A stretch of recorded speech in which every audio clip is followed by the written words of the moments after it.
తండ్రి నుండే వినేవారే జ్ఞానులు. ఏ ఆత్మలైతే మన దేవీ దేవతా వంశానికి చెంది ఉంటారో వారికి ఈ జ్ఞానం చాలా మంచిగా మరియు మధురంగా అనిపిస్తుంది. వారు మనుష్య మతాన్ని వదిలి ఈశ్వరీయ మతంపై నడవడం మొదలు పెడతారు. శ్రీమతం ద్వారానే మనం శ్రేష్టంగా అవుతాము. ఇప్పుడు ఈ పురుషోత్తమ సంగమ యుగం నడుస్తుంది. మనమే ఉత్తమ పురుషులుగా అవ్వాలి అని వారి బుద్ధిలోకి వస్తుంది. మొట్టమొదట మీరు ఈ విధంగా దేవీ దేవతలుగా ఉండేవారు. ఇప్పుడు మళ్ళీ ఆ విధంగా తయారయ్యేందుకు పురుషార్థం చేయాలి. జ్ఞానం ద్వారా మిమ్మల్ని ఉత్తమ పురుషులుగా తయారు చేస్తారు. మీరు ఒక్క ఈశ్వరీయ మతంపైనే నడవండి. ఈశ్వరుడు ఏదైతే చెప్తారో అది రైట్. బాబా మనుష్య తనువులోకి వచ్చి వినిపిస్తున్నారు. మీరు ఎంత వివేకవంతులుగా ఉండేవారు. శ్రీమతమే శ్రేష్టమైనది. మిగిలినవన్నీ మనుష్య మతాలు. ఇది ఈశ్వరీయ మతము, ఇది రావణుని మతము, ఇది భగవంతుని మతము. భగవాను వాచ మీరు ఎంతటి మహాభాగ్యవంతులు. అందుకే ఇప్పుడు మీది వజ్రతుల్యమైన జన్మ. భక్తి మార్గంలో ఏదైతే చదివారో దానంతటిని మర్చిపోండి. ఇది మీ అనంతమైన వైరాగ్యము. వారైతే కేవలం ఇల్లు వాకిళ్లను వదిలి ఈ ప్రపంచంలోనే అడవుల్లోకి వెళ్ళిపోతారు. ఇది కూడా డ్రామాలో రచింపబడి ఉంది. ఎందుకు అన్న ప్రశ్న తలెత్తదు. ఇది తయారు చేయించబడిన ఆట. ఈ విధంగా జరుగుతుంది అని పిల్లలైనా మీకు తండ్రి అర్థం చేయిస్తారు. నేను మీకు నా పరిచయాన్ని ఇస్తాను. నా పరిచయం ఎవరికీ లేదు. అలాగే నేను ఏ తనువులోకి వస్తానో కూడా ఎవరికీ తెలియదు. నేను ఒక్కసారే వస్తాను. పతిత ప్రపంచాన్ని మార్చవలసి వచ్చినప్పుడు వస్తాను.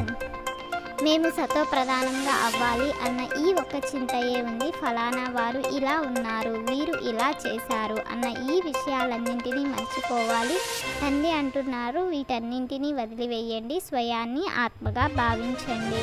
తండ్రి ఆత్మలందరికీ 21 జన్మల కొరకు ఆరోగ్యం, ఐశ్వర్యం, సంతోషాలను ఇస్తారు. ఇది కూడా అనాది, అవినాశి, తయారు చేయించబడిన డ్రామా. ఇది ఎప్పుడు ప్రారంభమయ్యే అనేది ఎవరు చెప్పలేరు. చక్రం తిరుగుతూనే ఉంటుంది. ఈ సంగమ యుగం గురించి అయితే ఎవరికీ తెలియదు. తండ్రి చెప్తున్నారు ఈ డ్రామా 5000 సంవత్సరాలది. సగం వరకు సూర్యవంశీయులు, చంద్రవంశీయులు ఉంటారు. మిగిలిన సగభాగంలో అనగా 2500 సంవత్సరాల్లో మిగిలిన ధర్మాల వారంతా ఉంటారు. సత్యయుగంలో నిర్వికారి ప్రపంచమే ఉంటుందని మీకు తెలుసు. మీరు ఇప్పుడు యోగ బలము ద్వారా విశ్వరాజ్యాన్ని తీసుకుంటారు. మమ్మల్ని ఎవరో ప్రేరేపిస్తున్నారు. కావుననే మేము వినాశనం కొరకు వీటన్నింటినీ తయారు చేస్తున్నాము అని క్రిస్టియన్లు తాము స్వయం భావిస్తున్నారు.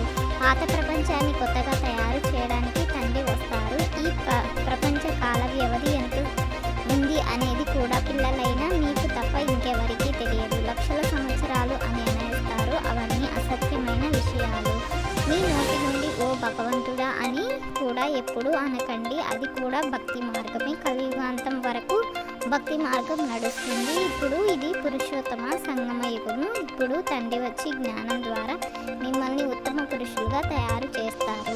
అనంతమైన వైరాగ్యులుగా అయ్యి ఇప్పటి వరకు భక్తిలో ఏదైతే చదివారో లేక విన్నారో దానంతటిని మర్చిపోవాలి. ఒక్క తండ్రి నుండే విని వారి శ్రీమతము ద్వారా స్వయాన్ని శ్రేష్టంగా తయారు చేసుకోవాలి. ఏ విధంగా తండ్రి సంపూర్ణ పవిత్రులో వారిపై ఎటువంటి చిక్కు లేదు ఆ విధంగా పవిత్రంగా అవ్వాలి. డ్రామాలోని ప్రతి పాత్రధారికి యాక్యురేట్ పాత్ర ఉంది. ఈ గుహ్య రహస్యాన్ని కూడా అర్థం చేసుకొని నడుచుకోవాలి. తండ్రి మరియు వరదాత ఈ డబుల్ సంబంధము ద్వారా డబుల్ ప్రాప్తిని పొందే సదాశక్తిశాలి ఆత్మభవ.